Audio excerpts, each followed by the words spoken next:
Rajiv Malik is senior economist at CLSA. He's joining us on a phone line from Singapore. Rajiv, good to have you here as always. Prashant this side. I'm sure you read news that the Prime Minister Modi met top bureaucrats yesterday, 79 of them. First such meeting in about 8 years or so. What do you make of it? And because a lot of focus has been the way the government is going to function, the process of government formulating policies and moving ahead.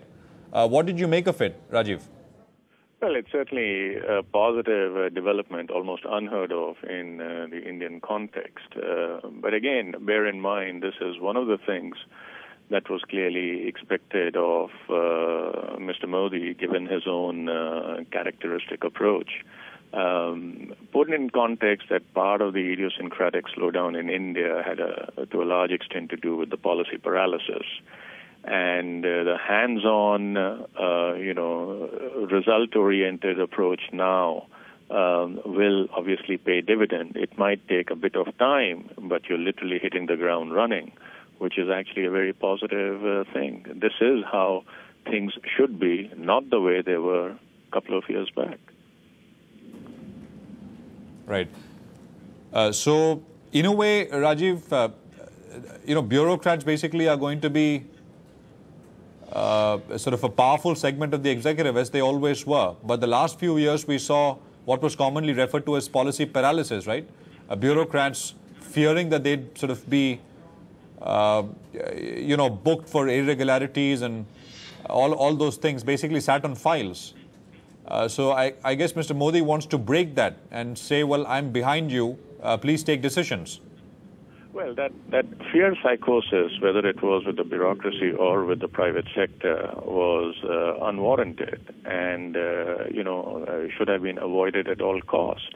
At the end of the day, a bureaucrat's job is to make the best possible decision given, the pros and cons of any decision being reviewed. If the underlying fear is going to be that, look, 6 months, 1 year, 2 years down the line, somebody can come around and ask questions purely as a source of harassment, you're better off not making the decision, which is not how you go about running a bureaucracy or a country. So I think these are some of the damages or excesses or oversights which are getting corrected.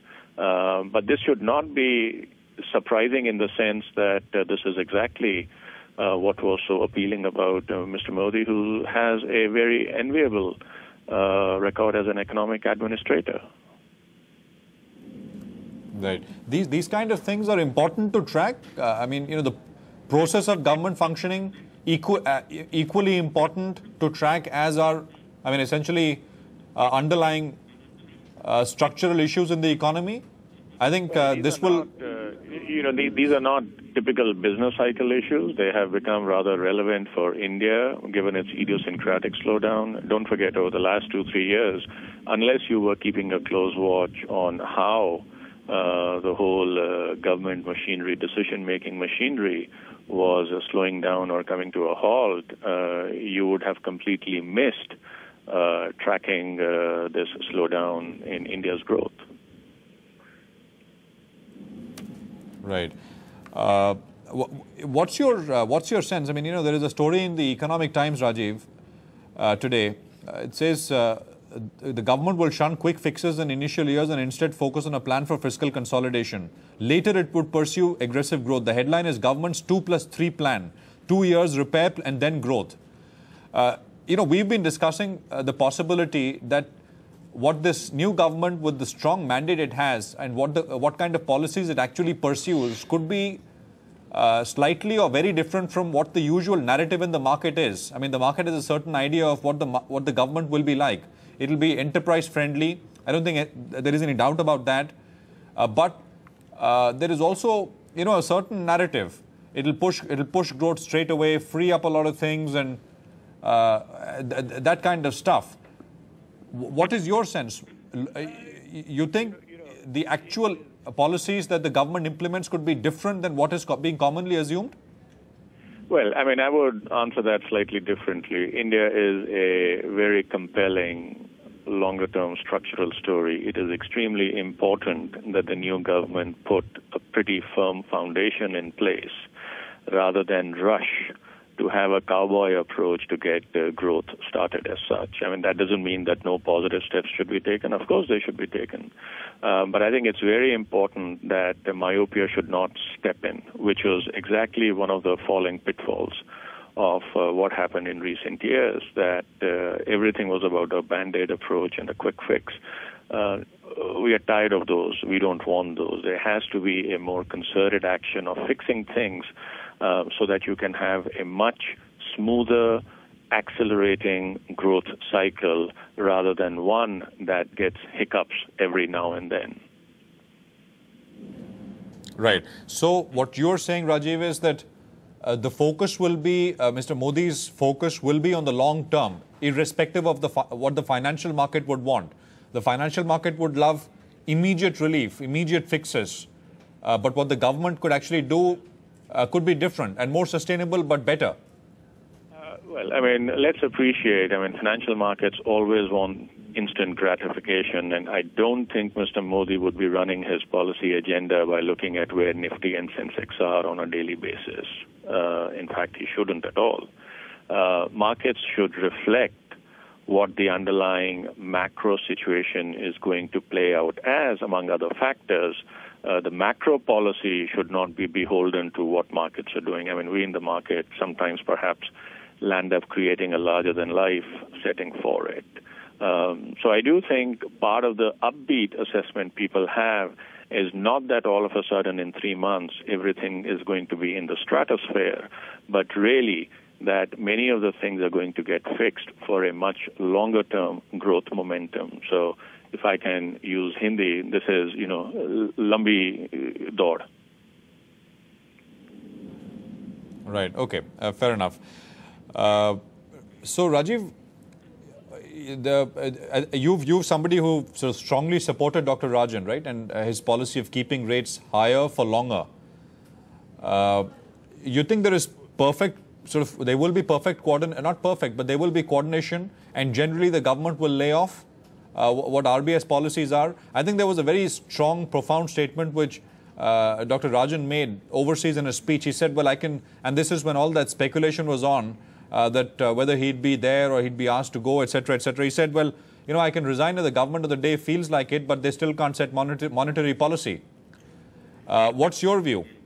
Well, I can't comment on speculation as such, but I do think it is in both parties' interest, both RBI and the government, to work together in a complementary manner to go ahead and have a long-lasting fix for inflation.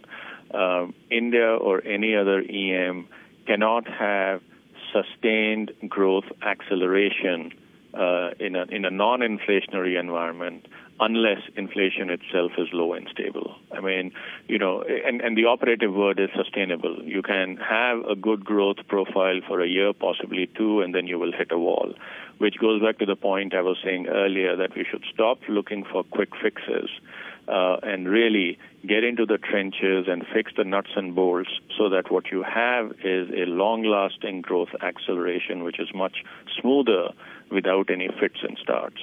So I do think it's in both parties' interest.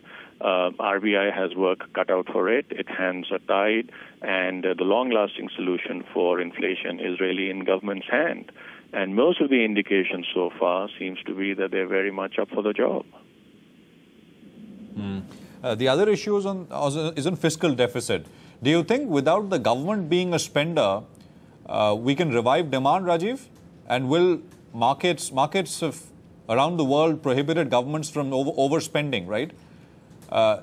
Do you think what's going to be the roadmap here? Well, I think fiscal correction, consolidation will remain the underlying mantra. That does not mean that higher capital expenditure cannot come through, but we want to make sure that your headline fiscal deficit is not going in the reverse direction. And in the kind of an idiosyncratic slowdown India is stuck with, correcting the fiscal is actually more important than trying to somehow think that an expansionary fiscal policy is going to help us get out of this mess. That has not worked in the last few years. The important thing is to pull back the fiscal lever, create more space for private investment, to pick up, and that is what is going to generate a more self-sustaining recovery. You are not in your typical, growth downturn whereby you think you have some room on the fiscal front. You don't require counter-cyclical fiscal policy at this point. In fact, you require the reverse because you want the private sector to step in and take up that space.